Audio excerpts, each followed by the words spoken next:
I'm going to start out by cutting to the chase. There's no implied malice for count one. Maya thought the air conditioning system would stay on. Is there an alternate scenario where you would have a fact pattern similar to this where there would be implied malice? Yeah, there sure could be. If a person in a similar situation would have just walked in to the office or to the spa and did nothing else, then yeah, you could have implied malice in that situation. But that isn't the situation here. So, the way that we're going to move through this is I have some preliminary matters that I want to go over with you, very brief. We're going to review the charges. We're going to talk about counts 2, 3, and 4 being conceded. We're going to unpack why there's no implied malice. I'm going to show you why Maya is not guilty of count 1. I'll have a little bit of rebuttal at the end. I worked some of it through over lunch, but there's a little bit that I just didn't get to make a slide for, so we'll finish up with some rebuttal and then I'll have some closing remarks. So, preliminary matters. The jury instructions is the law in this case that's been given to you by the judge. They're called CalCrim and each one has a number. As I move through my presentation, I'll do my best to cite you to those CalCrim numbers. Just as a reference, you'll have them all. If you want to write it down, you can. If you don't, certainly no obligation there. Basically, the jury instructions are self-contained. They're self-guiding. They tell you what to do, and they tell you how to do it. The way that I like to look at it is this. Crimes have elements. Each element of a crime has to be proven as required by the jury instruction for that crime. And the way that I like to think about it is this. I compare it to a recipe. Elements for a given crime are like ingredients for a given recipe. Just like you would make a cake, just like you would make a crime. You have the elements, you have the ingredients. Now, there's a key point that I want to start with about the union of act and intent, and it's found in CalCrim, and it's this. The offenses in this case require proof of the union or joint operation of act and wrongful intent. What that means is that you've got to have a guilty act and a guilty mind at the same time, okay? Guilty act and a guilty mind at the same time. If I'm standing here in front of you today and I'm thinking about robbing a bank, I'm thinking about robbing a bank, but I'm not robbing a bank, am I? I'm here in front of you all. So there's no act. I may or may not have a guilty mind, but there's no crime, okay? It works both ways. Guilty act, guilty mind. The reason I bring that to your attention is because when we get to count 1, it becomes important, this idea of the union of act and intent. So, let's move into some substance. We're going to begin by reviewing the charges in the case. Count 1 is the second-degree murder for Emilio. That's at 520, that's a felony. Count 2 is the invol for Emilio. That is conceded. Count 3 is child endangerment / death for Emilio. That is also conceded. And count 4 is child endangerment. That is for Mateo, and that is conceded. Now, it was suggested to you that Ms. Hernandez was not taking accountability. On her behalf, I stood up in court in an opening statement, and I conceded 3 felonies. It's hard to get more accountable than that. And I hope that landed, because what I was telling you in open statement and what I'm telling you now is that, yeah, you can find her guilty for 2, 3, and 4. That's what I meant when I was conceding it. That's pretty accountable. So the question then becomes, okay, if this guy's conceding 2, 3, and 4, why talk about it? Why talk about the ones you're conceding? Well, there are 3 reasons, okay? Reason number one is because the jury instruction for involuntary manslaughter references the difference between invol and second-degree murder. The second reason is that the child endangerment jury instruction references involuntary manslaughter, and there are mental states that we have to talk about, so they reference each other. But this is really the reason. The reason is I'm reviewing these conceded counts with you and their requisite mental state because I think that it provides insight as to why they fit in this situation and count one does not fit in this situation. So let's start to get into a rhythm, okay? These are our ingredients. We're talking about count 2, involuntary manslaughter. The first ingredient is a crime or a lawful act in an unlawful manner. That's the first ingredient. You'll notice the or between crime and lawful. It's in the disjunctive. Both are alleged and both apply here. I'm conceding that count. Second ingredient, committed with criminal negligence. You may notice that criminal negligence is in all caps. I'm trying to draw your attention to it, okay? That's the first mental state. It also happens to be the mental states for 3 and 4, but this is the first time we're seeing it here. I'm conceding it. Third element, cause the death of another person. Yes, for Amelia, okay? All of the elements for this charge are met. This charge is conceded. But we are not done with CalCrim 580. We're not done with it. CalCrim 580 has more to say. In 2 places, 580 defines the difference between second-degree murder and involuntary manslaughter. Second full paragraph and last full paragraph. And 580 defines criminal negligence in 2 different places as well, okay? That would be paragraphs 6 and 8 by my count. If you want to go back there and say it's 7 and 9, there's a lot of little one-liners. It depends upon, I guess, how you do your counting. But that'll get you to the neighborhood, okay? This is also important. There's 3 parts that we're going to go through here. Part 1, criminal negligence involves more than ordinary carelessness, inattention, or mistaken judgment. And then it tells you, hopefully I can do this, a person acts with criminal negligence when 1 and 2.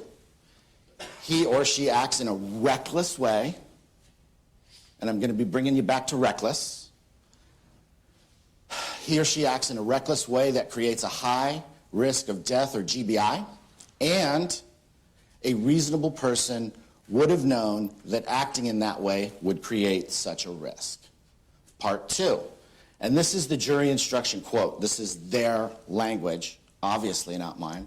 This is a quote, not a paraphrase. In other words, a person acts with criminal negligence when the way he or she acts is so different from the way that an ordinarily careful person would act in the same situation that his or her act amounts to disregard for human life or indifference to the consequences of that act. Third definition. You've already seen this. This was in Mr. Coney's presentation as well. Obviously, if we're both including it, it's important, right? In order to prove second-degree murder, the people have the burden of proving beyond a reasonable doubt that the defendant acted with conscious disregard.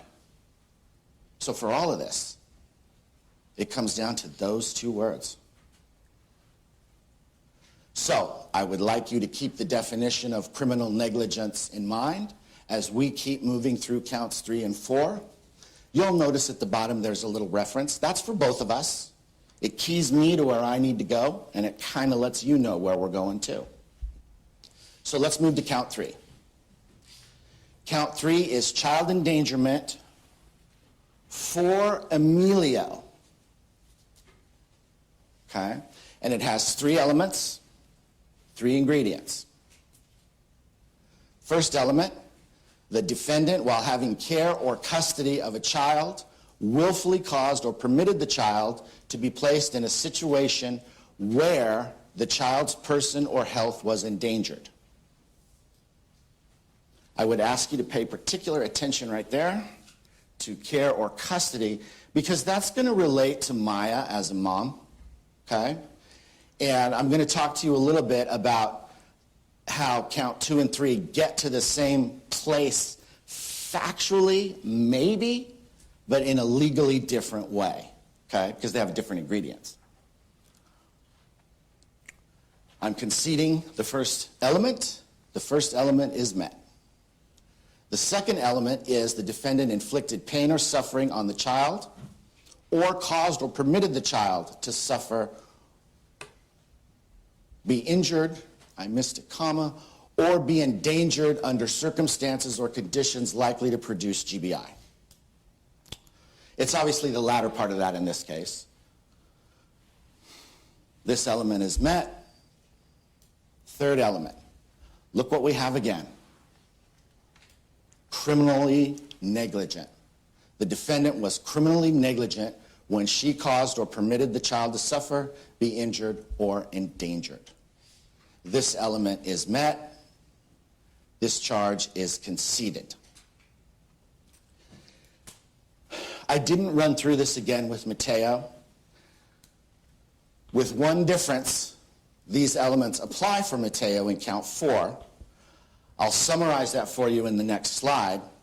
The mental state here, again, is criminal negligence. So if we're summarizing this for 3 and 4, Maya was the mother of both, had care and custody of both, did not check up on them. Proof requirements are met as to both, with the only difference being that count 3 includes Emilio's death, and thankfully counts 3 and 4 are conceded. So here's what I want to bring to your attention. Count 3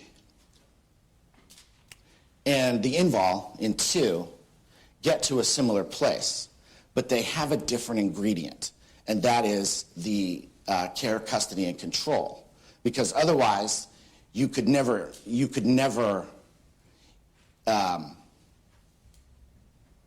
if this were a situation where it wasn't your kid and you didn't have care, custody, and control of the kid, you wouldn't be able to get him unless you had the invol. You see what I mean? So different elements apply to different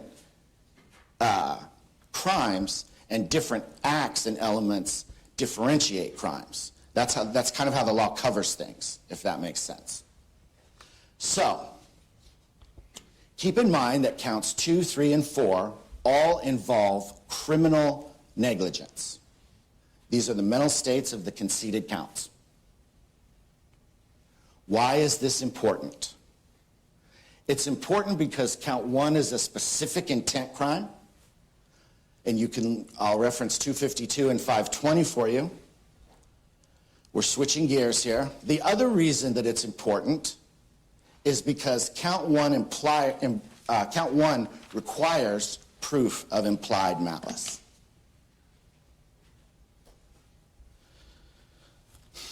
Now, as we start to move into this, we're going to be talking about count 1. Excuse me. You're going to see that some of these definitions start to get nested, right? So you'll have 3 ingredients, but then an ingredient will have ingredients of its own, if that makes sense. So, dealing with count 1 now, we're going to use the same methodology as we did before with counts 2, 3, and 4. We're going to review the law. We're going to review the facts. But this is a deeper dive now, because count 1 is not being conceded. Count 1 is second-degree murder. To prove that the defendant is guilty of this crime, the people must prove, here comes the recipe, 1A, the defendant committed an act that caused the death of another person. We have another disjunctive there with an or. 1B, the defendant had a legal duty to care for Emilio, and the defendant failed to perform that duty, and that failure caused the death of Emilio. Now we get to the and. In between 1B and 2, there's an and. And you'll see that I've highlighted malice aforethought. This one is in the conjunctive. Malice aforethought is required to prove count 1. Without it, count 1 fails for lack of proof. So we're dialing down now on malice aforethought. Let's get the legal definition, and once we do that, we'll talk about why the facts don't support that element in this case. Okay? This is probably my biggest, deepest slide, okay? Implied malice is defined with 4 elements, 4 ingredients, but what I'm going to do is draw your attention to the fact that it says she,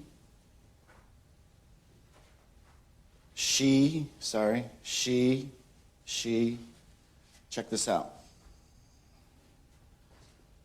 That's the guts of what matter in this. Okay? Element 3, you see where it says at the time? And then you see where it says Maya. For element 3, at the time Maya acted or failed to act, Maya knew her act or failure to act was dangerous to human life. And Maya deliberately acted with conscious disregard. 2 words, conscious disregard. So there's some takeaways. Number 1, second-degree murder is a specific intent crime. We talked about that a moment ago. Takeaway number 2, no conscious disregard, then no second-degree murder. That's what the and is for. That's what that means. So let's talk about some facts. You, as the jury, decide the facts. Facts are based on evidence.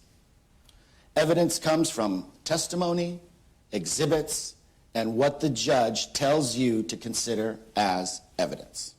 Pretty straightforward. There are 3 categories of witnesses in this case. These categories are mine, okay? I had to break it up somehow. This is how I chose to break it up. Category number 1 is civilian witnesses. Number 2 is law enforcement. And number 3 is medical witnesses. This is a small universe of facts, okay? I would agree with that. And count 1 is going to turn on how you apply the law, okay?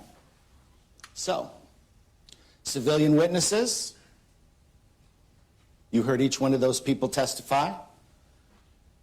Law enforcement witnesses, there were a lot, so I broke those down into 2 categories. Again, my categories. I called it foundational and substantive. The foundational people were the people that had to lay the, well, you can't define a word with a word, but they were the people that had to talk about what they did because other people relied on what they did. Okay, so they had to kind of lay the groundwork for it. And then the substantive. Those were the foundational folks. Those were the substantive law enforcement folks. And then last, I had the medical witnesses. I put medical and not expert. You guys can deal with that. You have all the witnesses. Those are designations. That's just how I grouped it. Okay. I am not going to summarize each witness. There were a lot of foundation witnesses. We just saw that, and that's fine. I'm not going to summarize those folks at all. As we move through this, I'm going to ask you to take a look at and consider facts versus emotions and what really moves the needle, okay? I'm going to address what I think are key areas of testimony, and I'm going to start with the recreation.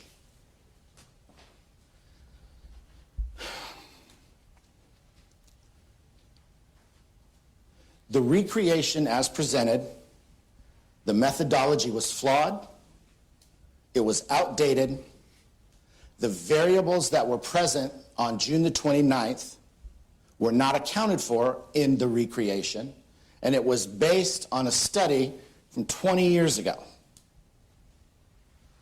Now, if the idea is that cars in the sun get hot, I believe that. I think that's common knowledge. Cars in the sun get hot. Well, sorry. What I don't think, though, is that the recreation is accurate because it didn't match the conditions that were experienced. The whole purpose of science is repeatability. Otherwise, what are we doing? Now, counts 2, 3, and 4 are conceded in any event. I have some rebuttal points that I would like to make. I think that comparing a child's reaction to heat and a camera's reaction to heat isn't realistic at all. I question why the recreation didn't use a thermometer for the outside air temperature if it was so complete. But again, those temperatures are those temperatures. If the air conditioning worked for law enforcement, a few days later, the AC worked for Maya. And it was asserted that Maya never bothered to read her car's owner's manual. She must be the only one. I don't think she is the only one. I think a lot of people just get in their car and drive it.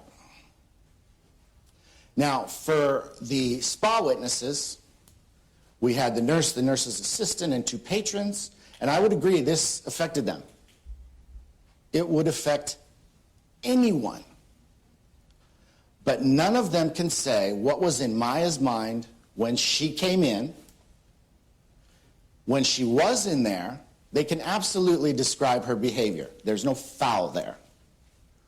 But you heard testimony that they thought that she was going to run out. They thought she was going to dine and dash on the BBL. So take that for what you will.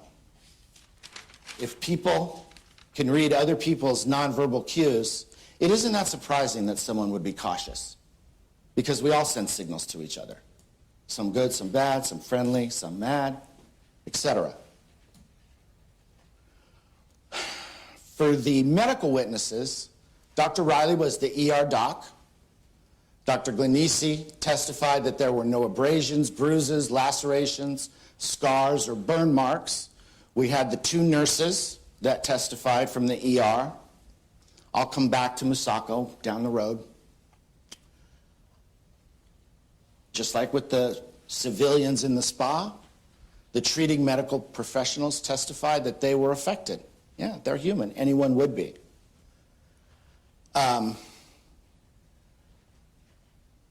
But when it's suggested to you that Dr. Riley tried everything, well, what else is he going to do? He's not going to come up here and say that he tried 3/4 to save someone. So, facts and emotion. What moves the needle? I'm not saying the guy did a bad job at all. What I'm saying is, it's okay that he is upset with this. Anyone would be. But when he comes and says, we tried everything, well, yeah, of course you did. I'm glad you did, but of course you did. So, let's move to Maya. First interview. There were 2 interviews. They were done by Detectives McNabb and Jordan. Each interview speaks for itself. You have the video. You will have the video. Maya taking accountability doesn't equal conscious disregard. Those are different concepts. Maya thought the AC would stay on. That she said that in the first interview. She didn't know the car would turn off. She left the fob under the seat. She left cookies, bottles, a fruit roll-up, an iPhone for Mateo, and she left them in car seats. That's what she testified to. She also said she never read the manual. She bought it, and she started driving it. So again, do with that what you will. You already heard the 911 call, and I hope you'll listen to it again. That call was frantic. Listen to her voice in that call. She tried to ride in the ambulance, and she was not allowed.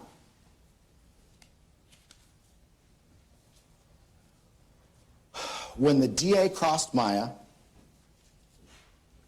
counts 2, 3, and 4 were proven. And I also said, to be fair to the DA, she has to meet her burden of proof, right? That's the law. She has to meet her burden of proof, but we're conceding 2, 3, and 4. My point is, Maya was criminally negligent. That much is clear. Her behavior was absolutely more than ordinary carelessness, inattention, or mistaken judgment. She was reckless in a way that created a high risk of death, or GBI, and a reasonable person would have known that acting in that way would create such a risk. That's why this is involuntary manslaughter and child endangerment. That's exactly why it is.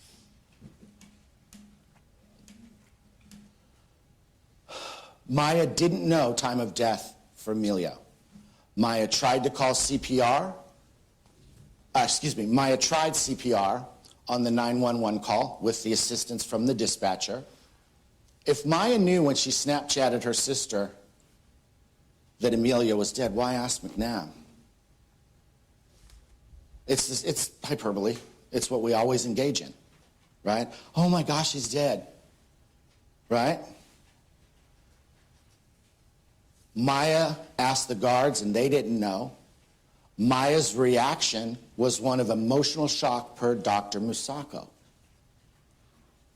I had to do that. I had to call him to get his opinion on that. But is that really surprising? I'm not trying to deminimize my own expert, but I don't just get to say stuff. I have to give you a basis. That'd be like the recreation. I have to say, hey, this is an expert. These are the tests that he performed. This is his opinion on this case. The point here is that Maya did everything right as soon as she could. So, let's get there. Count 1 is not proven, and here is why. Under 252, the specific intent crime of second-degree murder requires the joint operation of wrongful act and wrongful intent.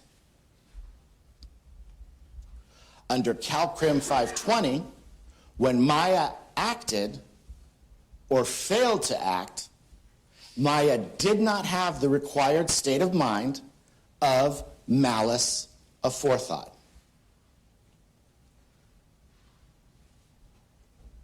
Implied malice is the type of malice here, and implied malice requires conscious disregard. That's what's missing in this case. Conscious disregard is missing because Maya thought the air conditioner would stay on. And this is true no matter how you factor in 252. Okay? You have that union of act and intent. Right? Act.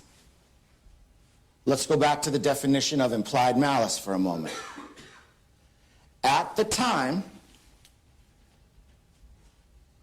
Maya acted, Maya knew her act or failure to act was dangerous to human life, and Maya deliberately acted or failed to act with conscious disregard. So we are at the time language here. Scenario number 1. Maya left the AC on and the fob under the seat. She left the cookies, she left the candy, she left them in the car seats, etc. But she left the AC on and the fob under the seat when she went into the office for the procedure. She was conscious of the heat and did the opposite of disregarding. That's why Maya left the AC on in the first place. Now I'm going to back up for one slide, because I want to bring to your attention, this is what you guys are going to have to talk about, the at the time, because you're the deciders. And that's why I gave you scenario number 1. That's when Maya left the AC on, fob under the seat, and went into the office for the procedure. Scenario number 2.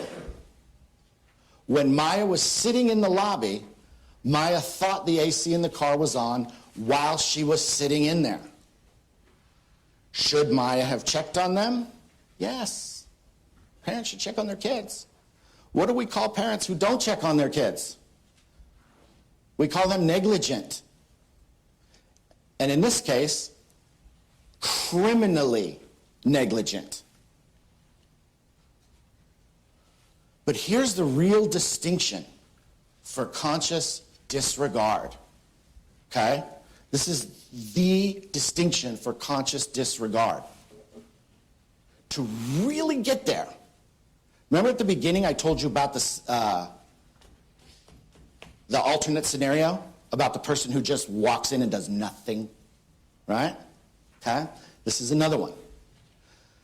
The prosecution, to really get there, would have to prove that Maya knew the car would time out. See, you're hearing about this hot car, hot car, hot car. Okay? But that's not it. Okay? Hot car, hot car, hot car means that if you're the parent that just walks in and leaves them in a hot car, you're consciously disregarding. That was that alternate scenario, the first one. But this one is hot car, hot car, hot car. Maya knows that it's hot and hot car, so she turns on the AC, thinking it's going to keep running.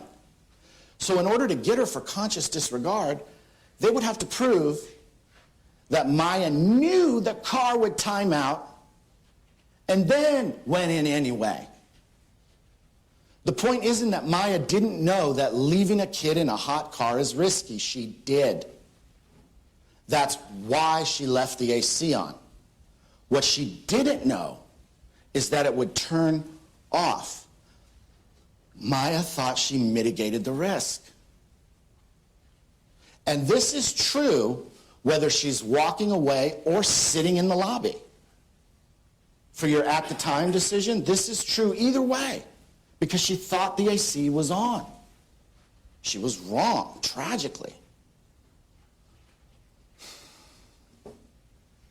The mental state in count 1 is subjective. I'm not going to burn you all the way back to that slide, but it was the blue Maya. The mental state in the conceded counts 2, 3, and 4 is criminal negligence. And it's guided by the way those crimes are defined in the instructions. They fit better on these facts. She was reckless. She was reckless to trust the machine. That's it. Do you trust your kid's life to a machine? That's reckless. But yet you do. You trust them to cars. You trust them to baby monitors. You trust your kid with a lot of machines. But you also check on your kid. Okay? Count 1 is a specific intent crime, and the definition of implied malice requires conscious disregard.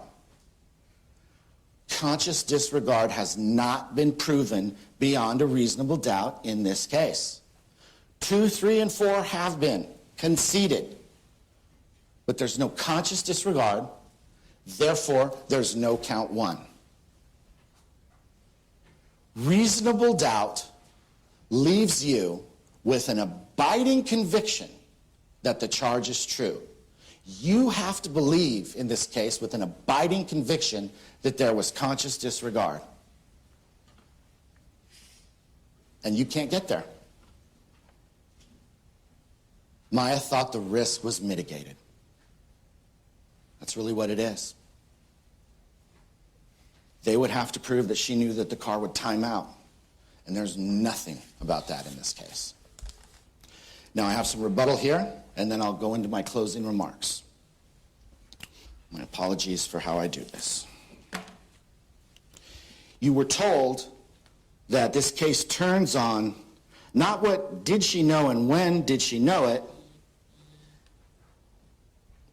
That depends on the count. That depends on the count and the mental state. You were told that she made statements that were not consistent with the car running because the car turns off, and she didn't know that. And finally,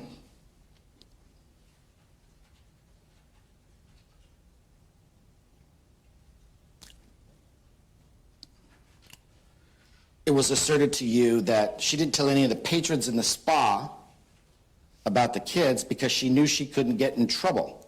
She wasn't in trouble then. And if she was there and she thought that the AC was on, that makes sense. So,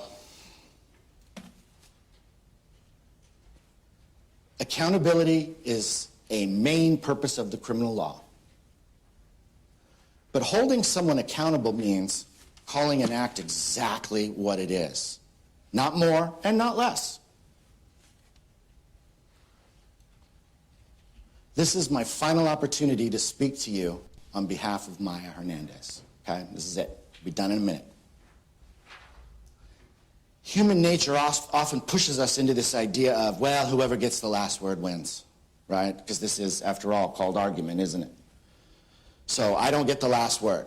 The DA has the last word, but that's because they also have the burden. They have to prove guilt beyond a reasonable doubt. I'm asking you to find Maya Hernandez not guilty of count 1. Her conduct was clearly criminally negligent.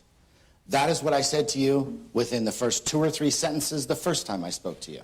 And that's what I'm saying to you now. Her conduct was criminally negligent. But there is no implied malice in this case, and this is definitely not second-degree murder.